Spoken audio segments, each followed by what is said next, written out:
Totoo. No, hindi. Wag mo na sabihin. Wag mo na sabihin. Si Tyrone ang tumula kay Bel sa Panginoon. Si Tali ang may kagagawa ng lahat. Si Tali ang may kasalanan.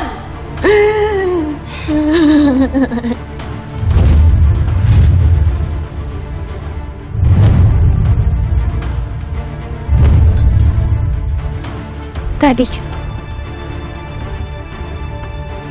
Totoo ba, Tali? Ikaw ang tumula kay Bel? Aray! Yes! Hey! Tama na! Tama na! Hey! Bel! No! Bel!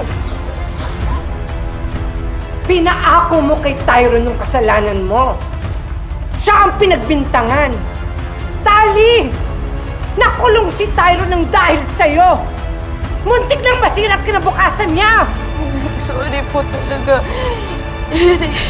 Natakot ako noon. Hindi ko alam kung ano yung gagawin ko. Yun lang yung naisip ko. Sandali. Paano mo ito nalaman, Melania? Si Tali mismo nagsabi sa akin. Siya mismo yung nagsabi dahil ako yung tinatakbuhan niya nung panahon na binaliwala mo siya. May naitulak yata ako sa bangin eh. Ano? Nasa ospital siya ngayon. Walang malay. Anong gagawin ko? Iisipan natin ang paraan to, ha? Hindi ka makukulong. Nangako ako kay Tali na pagtatakpan mo siya. Hindi ko po sinasadya. Ayoko po talaga masisi noon. I'm sorry, Nay. Ang sabihin mo, talagang selfish ka kahit kailan.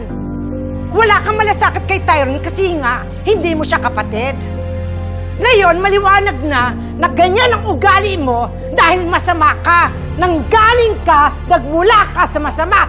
Kayong dalawa, pareho kayong impakta at masama. Madam Jacinta, tama na po.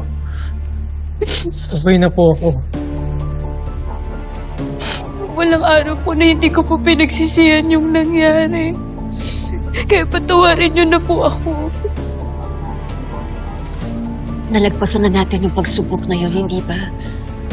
Ano namang mangyayari kung gagawin pa nating issue to, walang magbabago. Maraming salamat po, Tyrone. At naiintindihan niyo ako.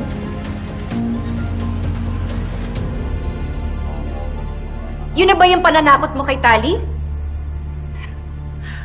Melania, hindi uubra sa akin yun. Lahat tayo nagkakamali. Pwede kong patawarin si Tali. Ngayon, kung wala ka na sasabihin, pwede ka nang umalis. Pero hindi mo pwedeng isama si Tali dahil anak ko siya. Wala kang karapatan sa kanya. Kaya aalis ka dito mag-isa, nag-iisa at walang nagmamahal sa'yo. Kaya kung ako sa'yo, lumayas ka!